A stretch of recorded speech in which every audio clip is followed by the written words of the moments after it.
आज अमावस्या के अवसर पर सुनिए अमावस्या की पौराणिक व्रत कथा। पौराणिक कथा के अनुसार एक साहूकार के 7 बेटे, 7 बहू और एक बेटी थी। साहूकार के घर एक जोगी भिक्षा मांगने आया करता था। जोगी को जब साहूकार की बहू भिक्षा देती तो वह ले लेता, लेकिन जब साहूकार की बेटी भिक्षा देती तब वह भिक्षा नहीं लेता और कहता कि बेटी सुहागन तो है, पर इसके बाद में दुहाग लिखा है। ये बात सुनकर बेटी को चिंता होने लगी। चिंता के मारे उसका शरीर कमजोर होने लगा। उसे कमजोर होता देखकर एक दिन उसकी माँ ने पूछा कि बेटी, क्या बात है, तुम इन दिनों बड़ी कमजोर दिखाई देती हो। तब बेटी ने माँ को बताया कि माँ, एक जोगी भिक्षा मांगने आता है जो कहता है कि बेटी है तो सुहागन, लेकिन इसके नसीब में दुहाग लिखा है।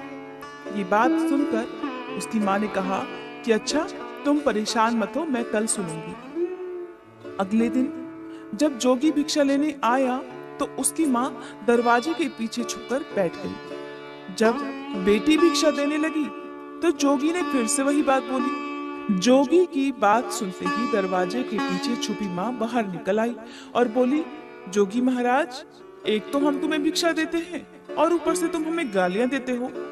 तब जोगी बोला कि मैं गालियां नहीं देता, जो सच है वही बोलता हूँ, जो तुम्हारी लड़की के भाग में लिखा है वही कहता हूँ। माँ ने जोगी से कहा कि तुम्हें ये पता है कि इसके भाग्य में दुहाग लिखा है। जब तुम्हें ये पता है तो फिर ये भी बता दो कि इसका दुहाग भला दूर कैसे होगा।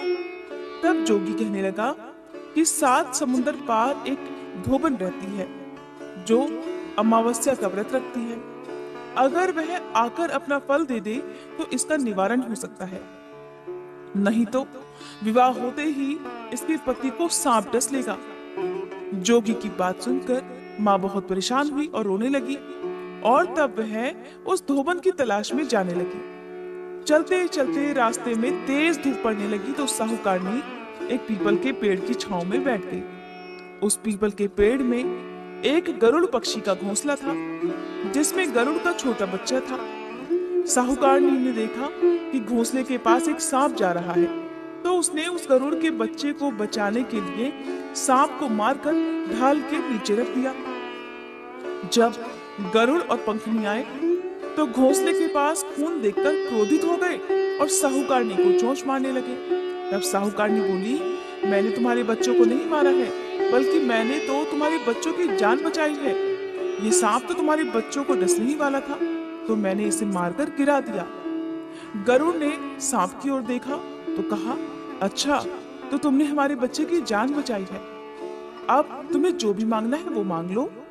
तब साहूकारनी बोली कि मुझे 7 समुंदर पार धोबन के घर छोड़ाओ। गरुड़ ने साहूकारनी को अपनी पीठ पर बिठाकर 7 समुंदर पार धोबन के घर छोड़ दिया। वहां जाकर साहूकारनी ने सोचा कि धोबन को कैसे तैयार किया जाए, क्योंकि धोबन कहीं भी नहीं जाती थी। उस धोबन का नाम सोना था। सोना धोबन के 7 बेटे और 7 बहू थी। उसकी 7 बहुएं हर दिन काम को लेकर लड़ाई किया करती थी और काम भी नहीं करती थी। रात को जब सो जाते तो साहूकारनी सोना धोबन के घर जाती और घर का सारा काम कर देती। गायों को नहलाती, घर की सफाई करती, रसोई का काम करती, चौका बर्तन करती, आटा पीसती, कपड़े धोती, पानी भरती और फिर दिन होने से पहले ही चली जाती। बहुएं रोज सुबह उठकर देखती तो घर का सारा काम किया हुआ मिलता। सोचती कि ये सारा काम कौन कर रहा है, लेकिन कभी एक दूसरे से पूछती नहीं ये काम कौन कर रहा है। उधर सोना धोबन बड़ी हैरान कि आजकल उसके उठने से पहले ही उसकी बहुएं सारा काम कैसे कर लेती हैं और अब काम के लिए लड़ाई झगड़ा भी नहीं करती। सोना धोबन को ये बात सही नहीं लग रही थी, वो बहुत हैरान थी। तब एक दिन उसने अपनी बहुओं को बुलाकर पूछा कि बहुओं, अब तो तुम कामकाज के लिए लड़ती भी नहीं हो और सारा काम भी ठीक कर रही हो। तो बहुएं कहने लगी, सासू जी, काम तो हमें ही करना पड़ता है, चाहे हम लड़कर करें या खुशी खुशी करें, इसलिए लड़ाई करने का क्या फायदा। सोना धोबन ने सोचा कि ऐसा तो हो नहीं सकता कि काम और बहुएं लड़े ना। सोचा कि चलो आज देखा जाए कि कौन सी बहू काम करती है। ये सोचकर धोबन रात को सोई नहीं। उसने देखा रात को एक स्त्री आई और घर का पूरा काम करके जाने लगी तो सोना धोबन ने उसे पकड़ लिया और बोली, तुम कौन हो और सच सच बताओ कि तुम हमारे घर में काम करने क्यों आती हो? तुम्हें भला ऐसी क्या जरूरत है जो तुम इतना काम करके चली जाती हो और पैसे भी नहीं लेती? सोना धोबन की बात सुनकर साहूकारनी बोली कि जरूरत है तभी तो मैं इतना काम कर रही हूँ। सोना धोबन ने पूछा, अच्छा तुम्हें क्या चाहिए बताओ? तो साहूकारनी कहने लगी कि पहले मुझे वचन दो तब बताऊंगी। सोना धोबन ने वचन देकर कहा कि चलो वचन देती हूँ, अब बताओ। साहूकारनी बोली, बहन एक जोगी महाराज आए थे, उन्होंने कहा कि मेरी बेटी के भाग में दुहाग लिखा हुआ है, अगर आप अमावस्या का व्रत रखकर उसका पुण्य मेरी बेटी को दान कर देंगी तो उसका सुहाग अचल हो जाएगा और उसका दुहाग भी मिट जाएगा। उन दिनों सोना धोबन का पति भी बहुत बीमार था। सोना धोबन ने अपने बेटे बहू से कहा कि मैं तो साहूकारनी के साथ जा रही हूँ, अगर पीछे से तुम्हारे पिताजी को कुछ हो जाए तो तेल घी के कूपे में डालकर छोड़ देना।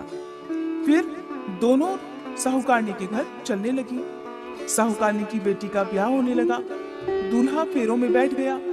सोना धोबन दूल्हे के घुटने के पास कच्चा करवा रखवा कर बैठ गई, उसमें दूध डाला और तात का तार लेकर बैठ गई।